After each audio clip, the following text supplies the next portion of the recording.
Hey guys, Holly here. I am so sorry I've been absent the last couple of days. This whole sickness has gone through my house. Started with my husband, so we're just gonna blame it on him, all right? It's all his fault that all of us got sick. And to be honest with you, you know like how they say like men have like man colds? No, my husband doesn't. He doesn't want to be bothered, but I definitely am like a version of a man cold. Like I wanted someone to cuddle me, cook me dinner, hold me, tell me it's gonna be okay. I want the whole works, right? But I'm an adult. Okay, so I really should have shown up. So I apologize. But today we're going to talk about Able account. Have you ever heard of an Able account? And it's something that interests you or that you're interested in? I definitely think you should look it up. So the Able account, ABLE, stands for Achieving a Better Life Experience, right? So many people with disabilities are unable to get like Medicaid or certain government benefits because they may have too many assets, right? Well, the ABLE account allows you to put money into the account that they can't count towards income or assets for different kind of benefits. So I'm specifically going to talk about Michigan, and I will put in the link where you can see like the differences between each state. Michigan is a little bit different. I looked at California's, Florida's. Everyone is a little bit different. So I'm just going to talk about Michigan because that's where I am right now. So it used to be, it started and acted in 2014. So really great thing that happened. And then prior to January 1st of this year, of 2026, your onset of disability had to start before the age 26 or before. But as of January 1st, 2026, they just upped that to 46. So it includes so many more people. Now, so what it really does is it saves money without affecting most federally funded benefits. That's like Social Security, SSDI, food stamps, FAFSA if you're going to go to college, HUD, Medicaid, Medicare. Those things, they can't look at those as assets up to a certain amount of money. Okay, and again, states are a little bit different. So Michigan, $100,000 in funds is not countable towards that. Now, there's has to be certain requirements to meet these things and things you have to use that money on.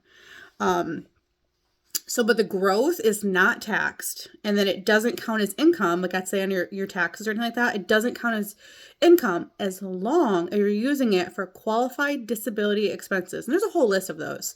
Again, that'll be in the link too, but some of them could be like you need adaptable equipment.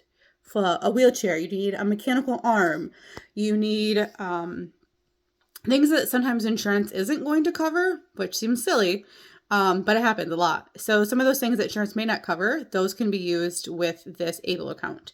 It could also be used for, and I know this is tough, but like final expenses and burial expenses. Some people with disabilities, my son included, don't have opportunity to get life insurance. So that's not, unfortunately, because of their illness or because of their different ability, insurance is like, that's a big risk. We're not doing that. So muscular dystrophy happens to be one of them. You can also use it if you want, like, you know what, this person is going to, we know other person's passing away and they're sick, but they want to go on a final trip to like Africa. Guess what? You can use that money to go to Africa. Right? So just making sure that you're staying into those lists, but there's so many of them are covered. It could be even food expenses. It could be housing. It could be your water, your sewer bill, things like that. Things that like people daily will need to survive, right? Also, but there's requirements. So if you are already on SSDI, you don't need to have a doctor's note to say this person has a disability. Obviously, SSDI's already done that back work to see that you have talked to your doctor and confirmed that you do have an actual diagnosis. Now, people are thinking like, why would my doctor need to say that? Because people are crap, right? Some people are going to say, well, I have a disability. And they don't. They're faking it. Why would you fake a disability? I have no idea, but so many people do it, right?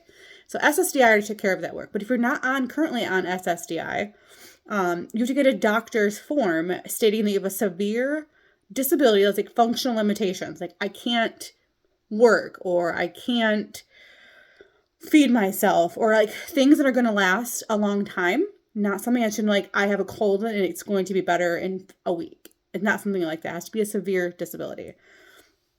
It is backed by the FDIC. So if something happens to your money, that is backed by that. There is, in Michigan, again, some of these things are just Michigan based. There is an annual fee of $56 in Michigan. If you do e-delivery, which is like email to you instead of getting it paper copies, it's $31 per year. That's just taken out of the money that's already in there. To start an ABLE account, there is not a required amount to start an account. It could be $1. It doesn't matter. You don't have to have a certain amount of money to start that account. To contribute continuously in Michigan, you have to put in at least $1. You can't just like, here's 50 cents, right? Because that doesn't really make sense. In an ABLE account, the money does grow. So give an example. My son started with probably $1,000 in there. This is probably 2017, so it's been a while. Now has like $2,400 in it. Not a heck of a lot, but again, he doesn't get life insurance, so that could be something that we could use for final expenses. God willing, it doesn't come to that, but that could be used for that. Or he's in need of a mechanical arm. We could use some of those funds for that.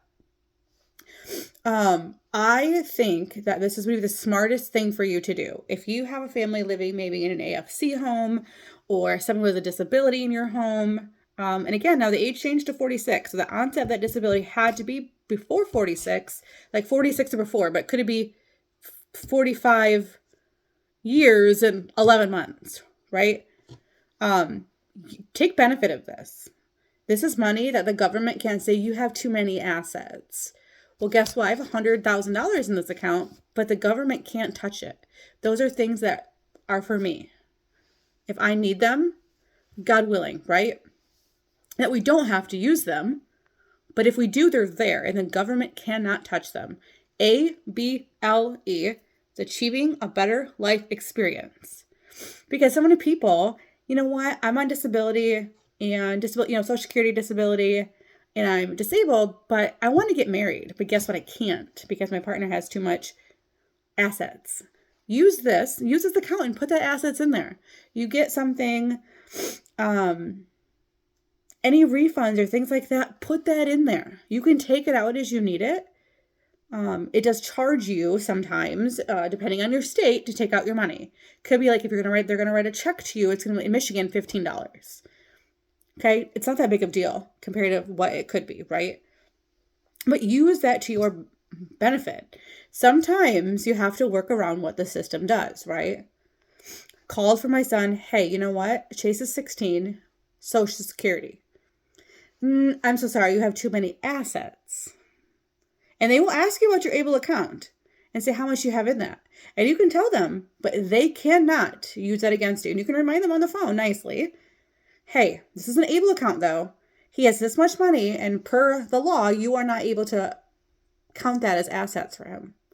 So make sure you just look up and know what you're doing. As I've been doing this a while, like I told you guys earlier, Chase has muscular dystrophy, Duchenne, and we've been doing this almost 12 years now. And so I have lots of practice, lots of things. How do I find different grants for certain things? Chase has a ceiling lift upstairs. God knows I couldn't afford a ceiling lift on my own. Guess who paid for that? His part of his insurance. Special insurance, not like Priority Health or anything like that. Special insurance paid for that, but there's grants for that. So if you're actually looking for stuff like that and need help, I will be more than happy to be a good resource for you. We want to make sure the people that we have in our lives are taken care of and can get the things that insurance is probably going to say no to, which sounds silly, but they say no to a lot of stuff that, like, oh, that'd make my life so much easier. Is it really is it necessary? No, but heck, it's going to make the person's life a lot easier. And that should be the goal, right?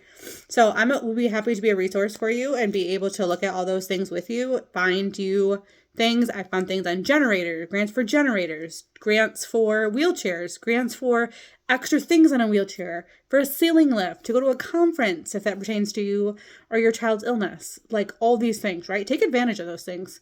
Take advantage of this ABLE account. Again, if you have any questions, I'm going to put a link into the chat, and you guys can look at it, and if use it if it makes sense for you, right? If you have any questions, I can try to answer as many questions as I can. I'm definitely not an ABLE expert. I just have an account for my son and know some of the ins and outs of it just because of my son, but because of the financial things I'm now doing, I've learned quite a great deal about it. So if you have any questions, reach out to me. If not, I will see you guys tomorrow.